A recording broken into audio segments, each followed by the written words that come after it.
I want to go live now to Mar-a-Lago, where President-elect Donald Trump is speaking to the media. Let's take a look.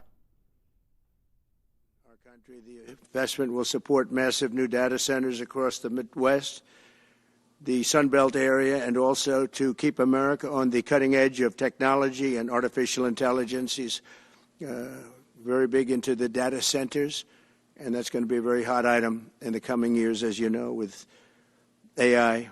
In particular, the first phase of the project will be in Texas, Arizona, Oklahoma, Louisiana, Ohio, Illinois, Michigan, and Indiana, those places.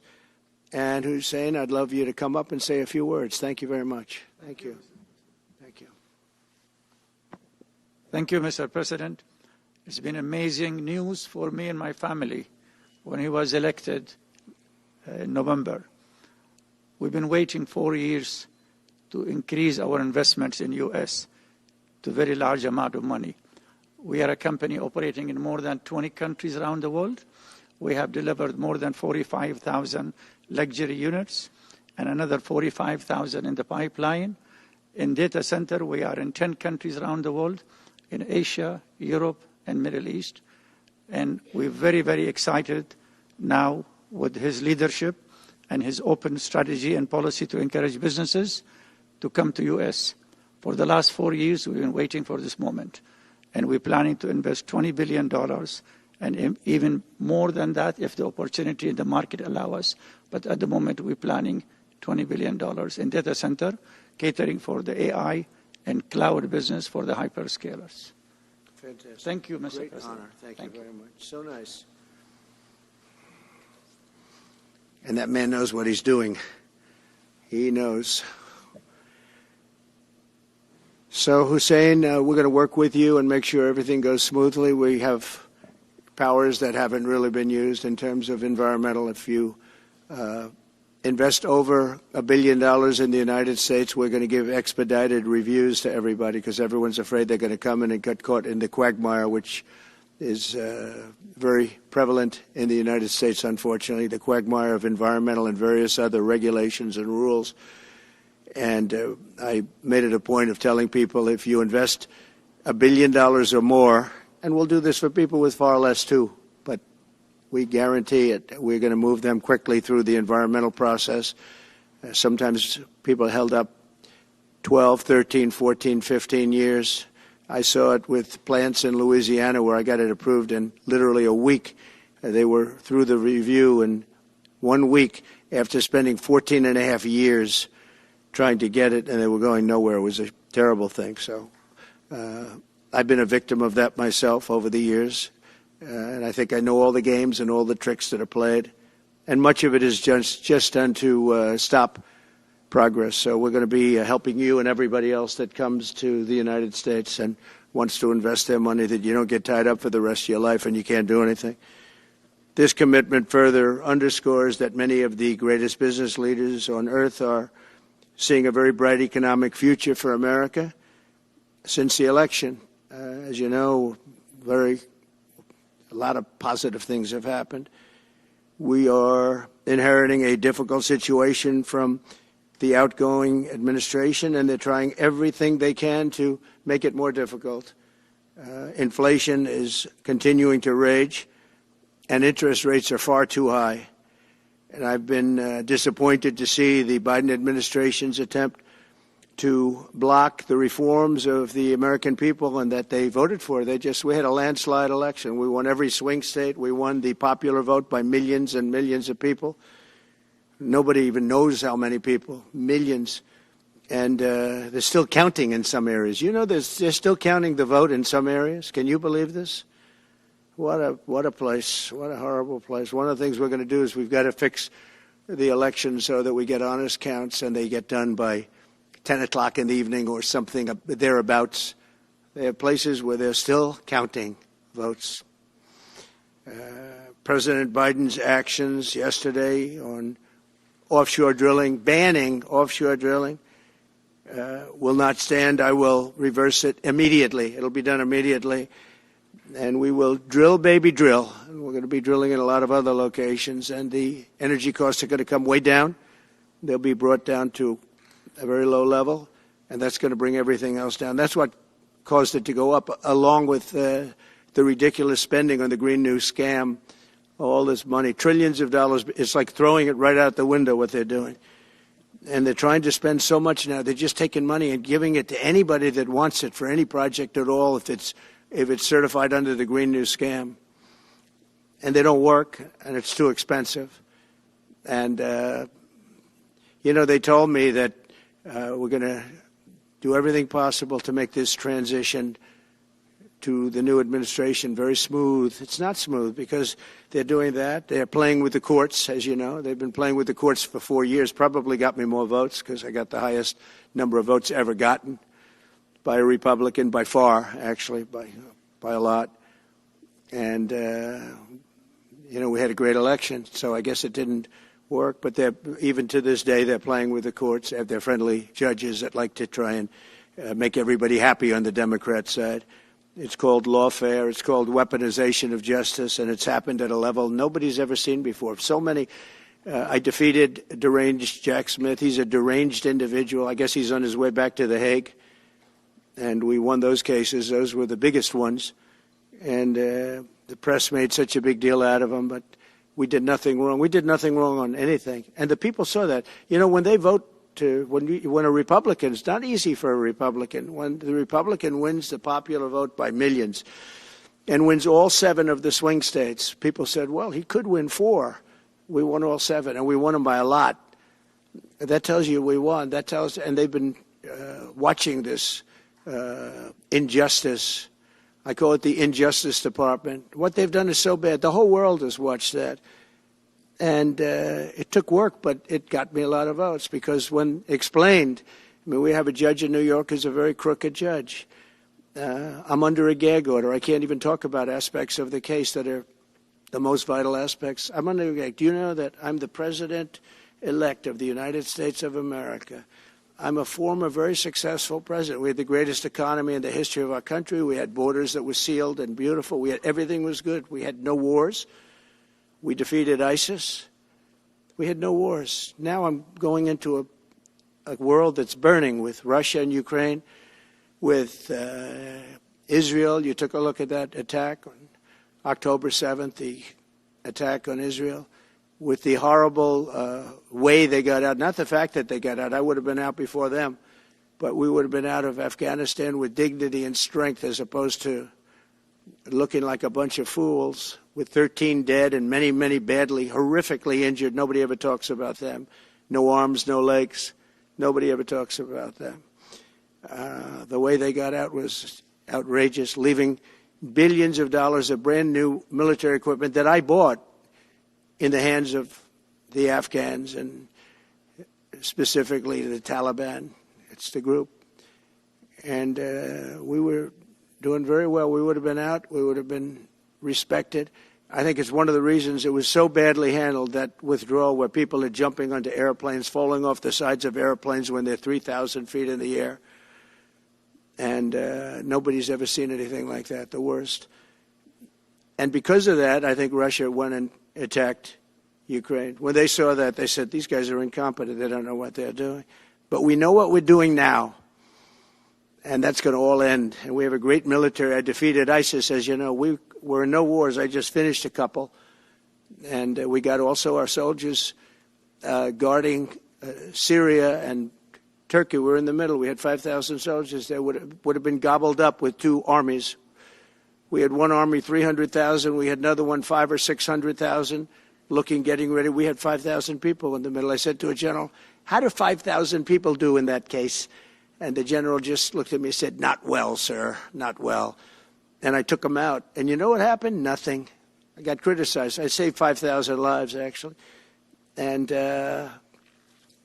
we did a great job, and we're going to do an even better job because now we have a tremendous amount of experience. We have people that I can rely on. But the 625 million acres, people can't realize. It's like the whole ocean. Take an acre. You know, an acre, you have a house on a half an acre, on a quarter of an acre, or an acre. If you have an acre, you have a big deal.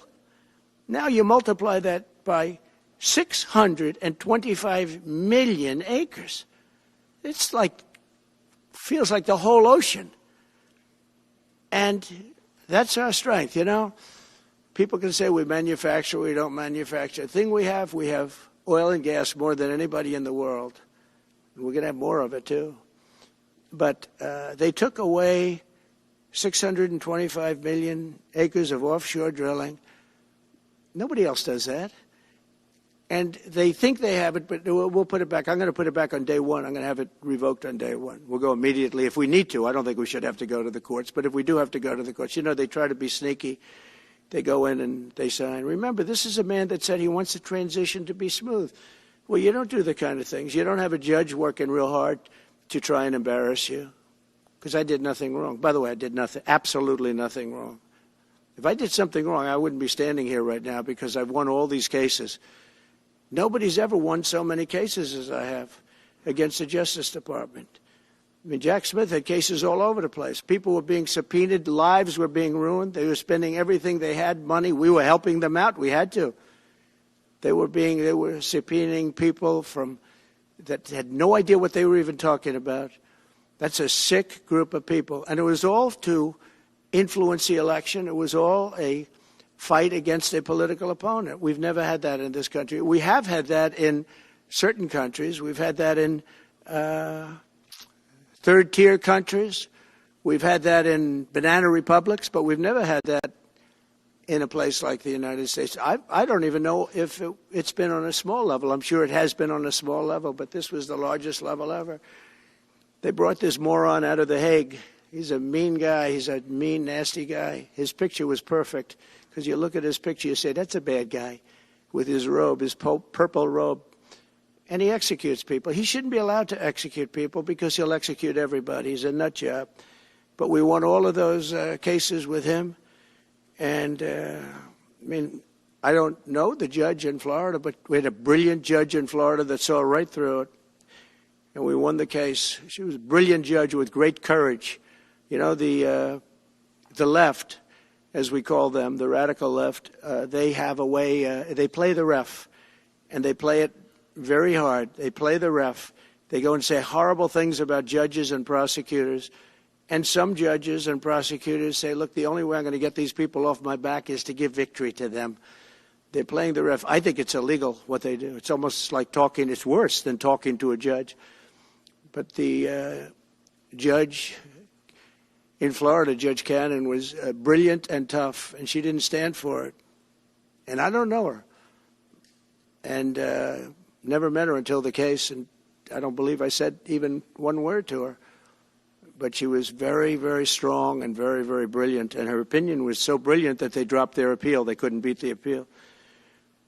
So that's what we're up against. So they say we're going to have a smooth transition. All they do is talk. It's all talk. Everything they do is talk. We're going to have a smooth transition. And then they take 625 million acres and they essentially landmark it so you can't ever drill there again. Well, we're going to be drilling soon. We're going to be opening up Anwar. We're going to be doing all sorts of things that nobody ever thought was even possible. But remember and just to get off the subject, because I couldn't believe it when I heard it yesterday. I couldn't believe the size of it. I mean, you put down a map and put this up. It's just massive. And remember that that's worth probably, I mean, I've had estimates, $40 to $50 trillion. That's more than our national debt. Essentially, he's thrown it away. He's thrown it away. He's taken $50 trillion. So if we owe $35 trillion, he's taken $50 trillion of value and thrown it right out the window. We can't do that. Nobody can do that. One other thing he did yesterday, which was in many ways worse. It's hard to believe it can be worse. He wants all gas heaters out of your homes and apartments. He wants them to be replaced by essentially electric heaters. I don't know what it is with electric. This guy loves electric. We're going to be ending the electric car mandate, by the way. This guy loves electric. And we don't have enough electricity. And then we have AI where we need more. And he wants everybody to have an electric heater instead of a gas heater. Gas heater is much less expensive. The heat is much better. It's a much better heat. As the expression goes, you don't itch. Does anybody have a heater where you go and you're scratching, and that's what they want you to have. They don't want you to have gas where you don't have the problems of the electric. And the source is plentiful. They're much cheaper to operate. They're much better. They work much better. They look much better. 60% of homes and apartments have gas heaters. He wants them all removed quickly. These people are crazy. There's something wrong with them. There's something wrong with them. They also want to go back, and they have already started that, to when you buy a faucet, no water comes out because they want to preserve. Even in areas that have so much water, you don't know what to do. It's called rain. It comes down from heaven. And they want to do, no water comes out of the shower. It goes drip, drip, drip. So what happens, you're in the shower 10 times as long, you know. No water comes out of the faucet. You want to wash your hands. They want to go back to even stronger than what they have right now. As you know, I ended that policy. You can have all the water you want. It makes no difference. It comes weird, especially in certain areas. We have so much water, we don't know what to do with it. But these are all things. They want very, very little water to go into your dishwasher, almost none. And you know what people do? They just keep pressing, keep it going. They end up using more water. Likewise, washing machines. They want in your washing machine to have very little water coming out of the washing machine. So when you wash your clothing, you have to wash it 4 times instead of once. You end up using more water. We're a party of common sense, and things that I'm telling you now is really all about common sense. On January 20th, we'll turn the economy around very quickly, because right now when I think of our economy, I think about inflation. That's what we have. We have inflation, I believe, at a level that we never had before. There's never been anything like it. And over the next 4 years, the United States is going to take off like a rocket ship. But really, it's already doing it. If you take a look, just last month, SoftBank announced the $200 billion. I think it'll be 200. He said between 100, and I said, how about making it 200? And he sort of said yes, but let's say it's 100, but it might be 200, right, Brian? Dollars, United States, creating more than 100,000 jobs. Hussein just announced a tremendous investment that he's going to make, and that's money that's in the bank. He's going to come and do it, and he'll do a great job, and he'll build the best centers in the country, I guarantee, because I know the way he builds. Since my election, the stock market has set records. The S&P 500 index has broken above 6,000 points for the first time ever, never even close. In a single month, small business optimism soared 41 points. It's not a 41. It went up 41 points. And that's the largest in the 39-year history of the group that does it. According to Gallup, the American people's confidence in the economy has just surged to the highest level in history. That's why I have a news conference like that. I take the greatest business leaders in the world. I say, hey, do you want to say you're going to invest the money? They're not looking for news conferences. They're saying, what am I doing here? They go in and they invest money. But it's good to know where the smartest business people in the world are investing, and they're investing in the United States. So we've done this all in 2 months of not being there. You know, we haven't been there. And it's pretty amazing, and we think we're going to do some really great things, really great things. We're being respected again all over the world. The Panama Canal is a disgrace, what took place at the Panama Canal. Jimmy Carter gave it to them for $1, and they were supposed to treat us well. I thought it was a terrible thing to do. You know, it's the most expensive structure ever built in the history of our country, relatively. It would be the equivalent of substantially over $1 trillion today. We lost 38,000 people. Think of it, 38,000 people, they died from malaria, mosquitoes. They were unable to stop the mosquitoes. They paid people 5 times more to take the job. Many of those people died. We gave it away for $1. But the deal was that, you know, they have to treat us fairly. They don't treat us fairly. They charge more for our ships than they charge for ships of other countries. They charge more for our Navy than they charge for navies of other countries. They laugh at us because they think we're stupid, but we're not stupid anymore. So the Panama Canal is under discussion with them right now. They violated every aspect of the agreement, and they've morally violated it also. And they want our help because it's leaking and not in good repair.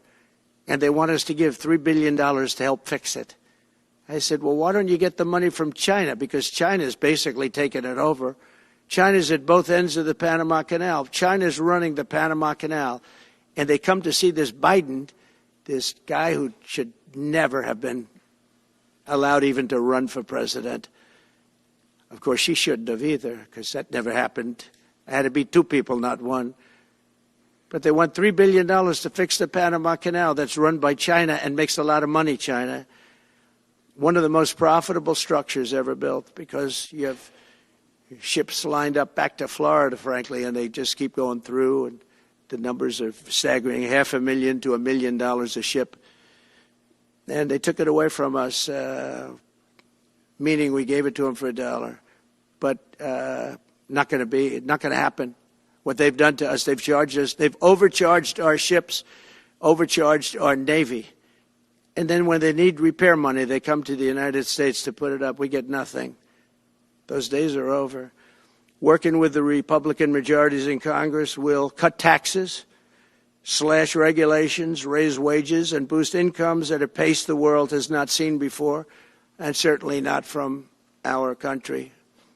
We had a big chunk of it for the first 3 years prior to COVID coming in my administration. We had the greatest economy in history. We cut the most regulations in the history of our country, and I did that all in 4 years, by 4 times more than any other president cut. We did that in 4 years, and we were just getting started. We'll impose new tariffs so that the products on our stores will once again be stamped with those beautiful words, made in the USA. And we are not treated well, as you know, by Canada. Canada is subsidized to the tune of about $200 billion a year, plus other things. They don't essentially have a military. They have a very small military. They rely on our military. It's all fine, but, you know, they got to pay for that. It's very unfair. I have so many great friends. One of them is the great one, Wayne Gretzky. I said, run for prime minister, you'll win it'll take 2 seconds. But he said, well, am I going to run for prime minister or governor? You tell me. I said, I don't know. Let's make it governor. I like it better. But no, something's going to have to be done. Same thing with Mexico. We have a massive deficit with Mexico, and we help Mexico a lot. They're essentially run by the cartels, and can't let that happen. Mexico's really in trouble. A lot of trouble. Very dangerous place. And we're going to be announcing at a future date pretty soon. We're going to change, because we do most of the work there and it's ours. We're going to be changing, sort of the opposite of Biden, where he's closing everything up, essentially getting rid of $50 to $60 trillion worth of assets. We're going to be changing the name of the Gulf of Mexico to the Gulf of America, which has a beautiful ring that covers a lot of territory. The Gulf of America, what a beautiful name. And it's appropriate. It's appropriate. And Mexico has to stop allowing millions of people to pour into our country. They can stop them. And we're going to put very serious tariffs on Mexico and Canada, because Canada, they come through Canada too. And the drugs that are coming through are at record numbers. Record numbers. So we're going to make up for that by putting tariffs on Mexico and Canada, substantial tariffs. And we want to get along with everybody, but, you know, they have to, it takes two to tango. We're approaching the dawn of America's golden age. It's going to be a golden age for America. We have things that nobody else has. We have more natural resources. We have, number one, nobody knew that until I came along. I made us number one. We were number 3. I made us number 1 in a very short period of time in drilling. And, you know, you can talk about windmills. They litter our country. They're littered all over our country, like dropping paper, like dropping garbage in a field. And that's what happens to them, because in a period of time they turn to garbage. Most expensive energy ever. They only work if you get subsidy. The only people that want them are the people that are getting rich off windmills, getting massive subsidies from the U.S. government. And it's the most expensive energy there is. It's many, many times more expensive than clean natural gas. So we're going to try and have a policy where no windmills are being built. You know, off the coast of New Jersey, they want to build like 200 windmills. The people are going crazy. Nobody wants them, and they're very expensive. They don't work without subsidy. You don't want energy that needs subsidy. Energy is a good business. You don't need subsidy. But when you build these massive towers, I mean, they're 25 stories tall, 40 stories. They have one 70 stories tall. The blades, they take 3 ships to ship them. It's crazy. They're dangerous. You see what's happening up in the Massachusetts area with the whales, where they had 2 whales wash ashore in, I think, a 17-year period. And now they had 14 this season. The windmills are driving the whales crazy, obviously. And they had actually over, I think, 125 or something over a number of years. And we don't want that to happen. It's a disaster. It's amazing the way a true environmentalist would say, oh, we love wind. It sounds good, but that's about where it ends. You know, after 10 years, you have to redo them. And what happens is they don't do that. They let them stand and they rust, and they say, because of the environment, I'm not a believer in this, but they say you can't, because it's a certain fiberglass, that the blades cannot be buried in earth, that's an environment. So what do you do with them? What do you do with them? And I don't know if you've ever gone to Palm Springs, California, or any of these places where you have long-term windmills standing. They're a disaster. They're rusting, rotting, closed, falling down. This is as you enter Palm Springs. And they put new ones next to them because nobody wants to take them down, because why should they take them down? It's very expensive to take them down. And you can't do anything with them because the blades, you can't bury them because of the environmental protection. We'll look at that. Doesn't make sense, but that's what they say. So we are at the beginning of a great, beautiful golden age of business.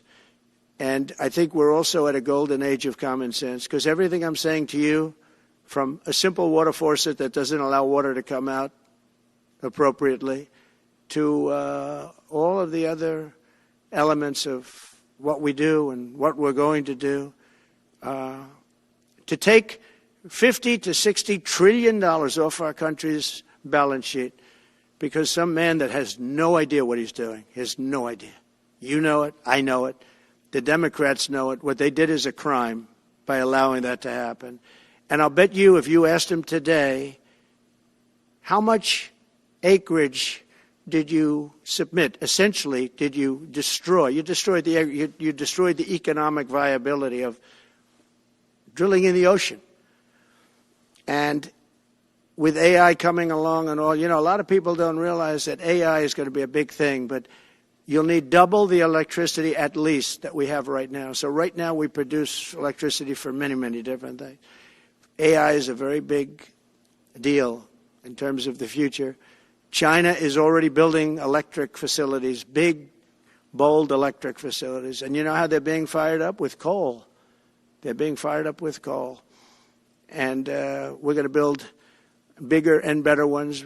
People like Hussein that are doing the same thing as he is. I'll bet they don't do it as well because I know how he does it, but they're doing a lot of things. The problem is they can't get their permits because I say build the plant with the building. So with the structure, build the plant, because if you go into grid, the grids are old. So they said, that's a great idea. In other words, build your electric facility alongside of your plant. And you could have extra output if you want, because once you build it, you can make it larger pretty inexpensively. You could have extra output, which you'll sell to the public, but build it with the plant, and people are loving that idea. So we're going to have a lot of fun making America great again, and it's going to happen, I think, very, very quickly. It's already happened. So I would say this, and this has been pretty openly reported by the news. There's never been anything like what's happened in the list since we won the election. Couple of months since we won the election, the whole perception of the whole world is different. People from other countries have called me. They said, thank you. Thank you. The perception of the whole world is different. We're going to have to settle some big problems that are going on right now. We're going to have to settle up with Russia, Ukraine. That's a disaster. I look at numbers every week, the number of people being killed in that war. People don't know, mostly soldiers now.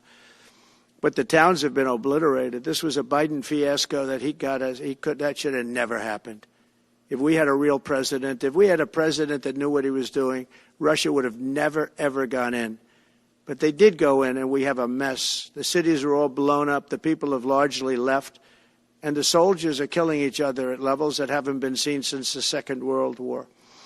So we'll have to get that one straightened out, too. That's a tough one. Much tougher than it would have been before it started, I can tell you that. A deal could have been made just by an average deal maker. Deal could have been made on that. So thank you all for coming. We'll take a couple of questions. Yeah. Go ahead, please. President, thank you. Wanted to touch on the world on fire that you mentioned, but let's start, if we could, with your references to Greenland and the Panama Canal, so forth. Can you assure the world that as you try to get control of these areas, you are not going to use military or economic coercion? No. And can you tell us a little bit about what your plan is? Are you going to negotiate a new treaty? Are you going to ask the Canadians to hold a vote? What is the strategy? Yeah, I can't assure you. You're talking about Panama and Greenland. No, I can't assure you on either of those two. But I can say this. We need them for economic security. The Panama Canal was built for our military. I'm not going to commit to that now. It might be that you'll have to do something. Look, the Panama Canal is vital to our country. It's being operated by China. China. And we gave the Panama Canal to Panama. We didn't give it to China. And they've abused it. They've abused that gift. It should have never been made, by the way. Giving the Panama Canal is why Jimmy Carter lost the election, in my opinion, more so maybe than the hostages. The hostages were a big deal. But if you remember, and nobody wants to talk about the Panama Canal now because, it's inappropriate, I guess, but because it's a bad part of the Carter legacy. But he was a good man. Look, he was a good man. I knew him a little bit, and he was a very fine person. But that was a big mistake. Giving the Panama Canal to Panama was a very big mistake. We lost 38,000 people. It cost us the equivalent of $1 trillion, maybe more than that. Probably the most expensive. They say it was the most expensive structure, if we call it a structure, which I guess you can, ever built. And giving that away was a horrible thing. And I believe that's why Jimmy Carter lost the election, even more so than the hostages. Those two things. If I could follow up on Ukraine and Iran, the two negotiations you'll be heading into. On Ukraine, you said just before it's a lot more complicated now. Much more complicated. Do you believe... Because it would have never started. Right, but it has started. Well, not only started, the cities are largely knocked down. So you've got what you've got. At this point, to hold on to leverage in dealing with President Putin, would you make a commitment to the Ukrainians that you will keep supporting them during the negotiations? Well, I wouldn't tell you if that were the case. Would you make a commitment to provide a security guarantee if they do enter into an armistice or a ceasefire along the lines that the French and the Germans? So, a big part of the problem was Russia for many, many years, long before Putin said you could never have NATO involved with Ukraine. Now, they've said that. That's been written in stone. And somewhere along the line, Biden said, no, they should be able to join NATO. Well, then Russia has somebody right on their doorstep, and I could understand their feeling about that. But there were a lot of mistakes made in that negotiation. And when I heard the way that Biden was negotiating, I said, you're going to end up in a war. And it turned out to be a very bad war. And it could escalate. That war could escalate to be much worse than it is right now. They can never join NATO. Well, my view is that it was always understood. In fact, I believe that they had a deal, and then Biden broke it. They had a deal which would have been a satisfactory deal to Ukraine and everybody else, but that Biden said, no, you have to be able to join NATO. And that's always been, and nobody knows more about NATO than I. Years ago when I first started this, I didn't know too much about NATO, but I got it right anyway. I said they're taking advantage. I'm the one that got, and the Secretary General was here, as you know, 2 weeks ago, saying that if it weren't for me, NATO wouldn't even exist right now, because I raised from countries that weren't paying their bills. At that time, 28 countries, 20 of them were not paying their bills, 21 to be exact.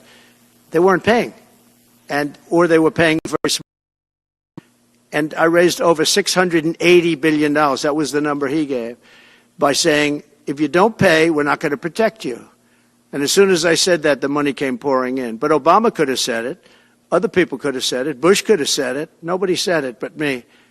I took a lot of heat. They said, oh, that's a threatening statement. Well, they weren't paying their bills. I said, we're not going to protect you if you're not paying the bills.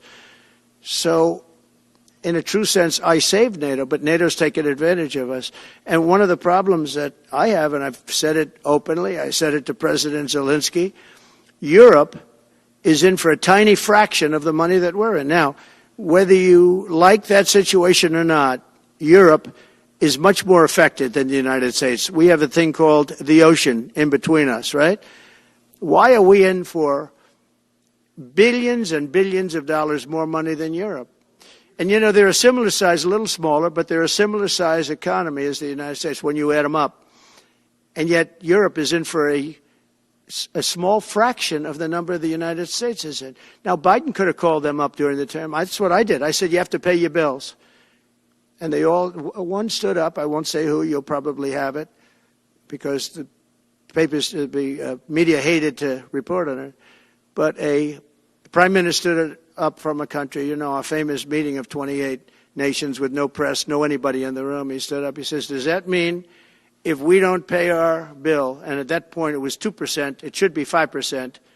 It should be 5%, not 2%. But at that point it was 2%. But many people didn't pay. Some people didn't pay anything. But many people were way, including Germany. Germany was at less than 1%. You're going to press for 5%? Well, I think NATO should have 5%, yeah. Well, you can't do it at 2%. I mean, at 2%, every country, if you're going to have a country in a regular military, you're at 4%. I think they should be, you know, they're in dangerous territory. I think it should be, they can all afford it, but they should be at 5%, not 2%. I'm the one that got them to pay 2%. But a gentleman stood up, a prime minister stood up, and he said to me, sir, could I ask you a question? You're saying we have to pay our bills. If we don't pay our bills, will the United States protect us from Russia? I said, if you don't pay, you mean you're delinquent? He said, yes. He said, if you're delinquent, we will not protect you. I took a lot of heat. Although it was somewhat closed door, I took a lot of heat from the media. And you know what happened? The money started pouring in. That's why NATO has money. And the Secretary General said it was the most incredible thing he had ever seen in a negotiation. Now, if I would have said, yes, we will, nobody would have paid. If I would have loved to say, yes, we'll protect you even if you don't pay. But that's not the way life works. Mr. President, two questions related to each other.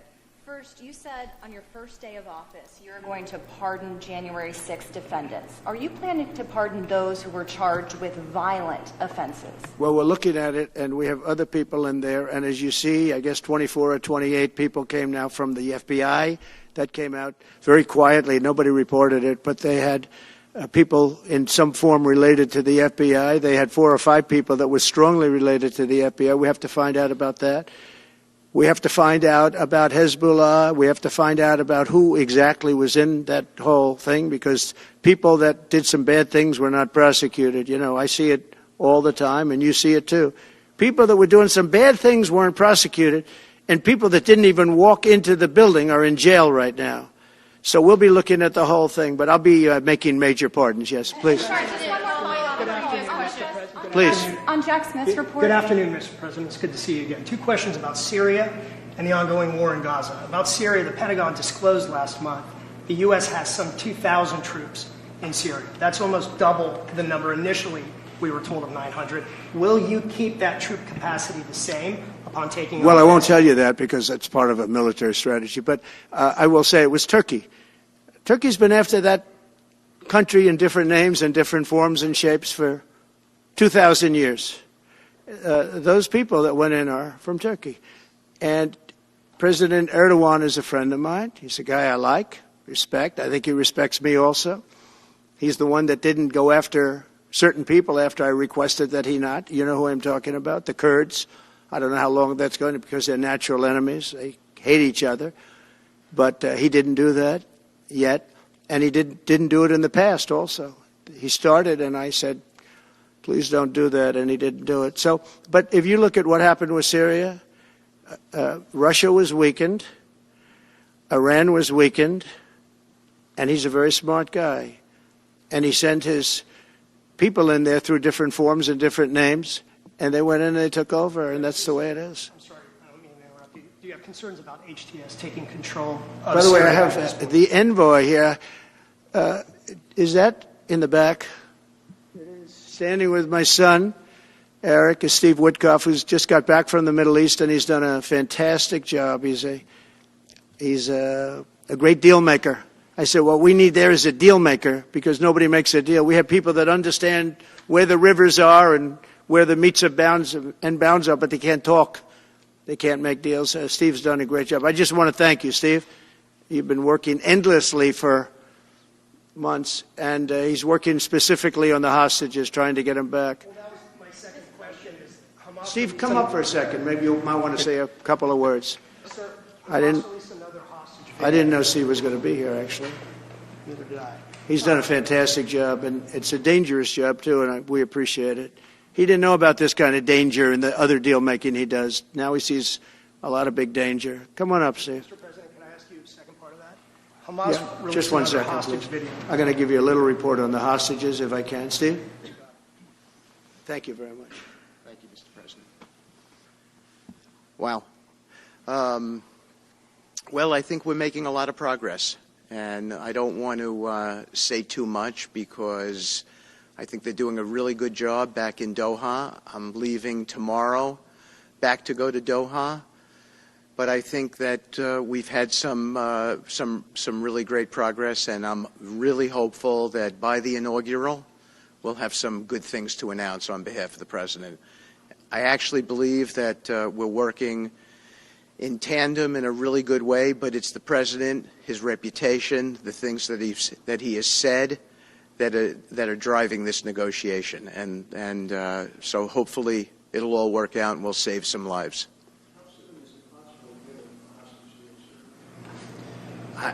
I believe we've been on the verge of it. I don't want to discuss sort of what's delayed it. There's no point to be negative in any way. But I think it's the President, his stature, what he said he expects, the red lines he's put out there, that's driving this negotiation. I'm going back probably either this evening or tomorrow night. Are you confident there'll be a deal before January 20th, or is that something that's likely to happen? If there's a deal even at all, we've been hearing this now for the better part of. I know. I would say. They better be. Right. I would say that the President is exasperated. I don't want to talk for him, but look, I don't know anyone who delegates better than President Trump. He gives us a lot of authority to speak on his behalf, and he exhorts us to speak emphatically. And emphatically means you better do this, because the alternative. Do you think they're waiting for President Trump to take office? No, I think they heard him loud and clear. Better get done by the inaugural. But when you say all hell will Before be paid, I take office. all hell must be paid if they don't release the You know what that hostages. means, don't you? Well- Do I have to define it for you? Look, all No, I know hell you're not will gonna break out. telegraph If what- those hostages aren't back, I don't want to hurt your negotiation. If they're not back by the time I get into office, all hell will break out in the Middle East. Can you elaborate? And it will not be good for Hamas, and it will not be good, frankly, for anyone. All hell will break out. I don't have to say anymore, but that's what it is. And they should have given them back a long time. They should have never taken them. There should have never been the attack of October 7th. People forget that. But there was, and many people are killed. They're no longer hostages. I have people from Israel and others calling, begging me to get, we had also people there from the United States, just so you know. They're holding some so-called hostages from the U.S. But I've had mothers come to me and fathers crying, can I get the body of their son back? Can I get the body of their daughter back? That beautiful girl where they threw her in the car, pulled her by her ponytail and threw her in the car like she was a sack of potatoes. I said, what happened to her? Sir, she's dead. Like a 19, 20-year-old beautiful girl. And the way they treated her. And I just say it this very simply.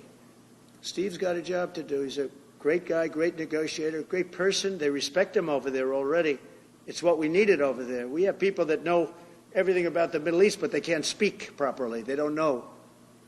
He's a great negotiator. That's what I needed. I could have sent that gentleman right over there, Hussein. He's a great negotiator. There are people, they're rare. Great negotiators are very rare, like a great surgeon. But we have the right person. But I tell this, I don't want to hurt the negotiation. if the deal isn't done before I take office, which is now going to be 2 weeks, all hell will break out in the Middle East. Okay? Thank you, Mr. President. You've done a great job. Thank you. More than 140 police officers were injured by rioters on January 6th. Will you pardon anyone who attacked a police officer? Well, you know, the only one that was killed was a beautiful young lady named Ashley Babbitt. She was killed, and there was actually somebody else that was killed, also a MAGA person, but people don't give it 100% credibility. I'm going to find out about it, and we're going to find out. But Ashley Babbitt was killed. She was shot. She had never been shot. She was shot for no reason whatsoever. In fact, they say that she was trying to hold back the crowd, and the crowd was made up of a lot of different people, so we'll see. But I will tell you this, the person that was killed was Ashley Babbitt. The other thing is, when they talk, you know, there was never charges of insurrection or anything like that. But if there were, this would be the only insurrection in history where people went in as insurrectionists with not one gun. Okay? And let me tell you, the people that you're talking about have a lot of guns in their home for hunting and for shooting and for entertainment, a lot of good reasons. But there wasn't one gun that they found. And why didn't they find the bomber, the pipe bomber? You know, they know who the pipe bomber is. The FBI knows who it is. The status of the FBI has gone down so far, and the status of the DOJ, or as I call it, the Department of Justice, it's the Department of Injustice. It's being laughed at all over the world. And hopefully with Pam Bondi and with Kash Patel and with other people that we're putting in, that will all come back. If you do a poll in the FBI, I guarantee I'm at like 90% with the agents of the FBI, but they have hurt that incredible place. Law enforcement, I mean, you think of the FBI, they raided this house. By the way, they could have told me, could I see this? I would have given them, I actually told them, come in anytime you want. You can see anything. They raided the house, and the case was dismissed. And now I'm in litigation. I'm suing them for doing that. And I feel so badly doing it. I'm the President of the United States, and I'm suing the United States. But I'm suing them for other things, too. The FBI has gone so, its reputation has been so horribly hurt. Between Comey, who is the worst, and all of the others, what's happened to the FBI is, and we're going to make it great again. We're going to make the FBI great again. We're going to make the Department of Justice fair and strong, but fair again, because all they did was attack me because I'm their political opponent, and that includes with local judges like Marchand. You ought to find out. Ask them, why do I have a gag order where I'm not allowed to speak? Think of it. I'm the President of the United States, and I'm not allowed to speak. Why? Because if I did speak, people would understand the scam. It's a scam. And we have very dishonest judges, and New York judges are very bad. We had one that valued this house at $18 million because it was good for their case. He actually valued that chandelier is worth more than $18 million. He valued this house as $18 million. And we have another one who was so nasty, so horrible, such a brute, most vicious, vile person. These are New York judges. But we've won most of the cases, so we're very happy about that. Please. President-elect Donald Trump there speaking to reporters in a 45-minute-long press conference there in Palm Beach, Florida, at his residence in Mar-a-Lago. A lot to cover here in this press conference. Right away, I want to bring in CBS News political director Fin Gómez joining us now. Fin, can you give me your reaction to what we just heard from the president-elect? I mean, there were so many headlines, I lost count. There were so many headlines, Liz. You're absolutely right. Specifically, leading off with the Middle East, he had Steve Witkoff, who he has appointed as his Middle East envoy when he takes office in less than 2 weeks, who had just returned from a trip apparently to the Middle East, and related to the hostages there. He said that he may have some good news to announce by inauguration day. If you remember, Liz, Trump had set a deadline for the inauguration day aid for all the hostages to be returned from Gaza, or else, and he reiterated this at this press conference, all hell will break loose. He emphasized that a few times, Liz. Just another thing, on January 6th, in speaking to the defendants of January 6th that day, when asked about if those who are facing violent charges, if he's looking at pardoning those, as he has said many times on the campaign trail, he said he's looking at the whole thing, but expect major pardons related to the January 6th defendants. Also, Liz, he talked about changing the name of the Gulf of Mexico to Gulf of America, because the United States primarily is the one who does the majority of the work there and essentially operates it. And so some news there on some geographical news there as well, Liz. All right, a lot of headlines again to come out of that news conference. We'll be breaking it down. A lot of headlines, Liz. Yes. In the hours and the days to come. Fin Gómez, thanks so much for taking the time with us.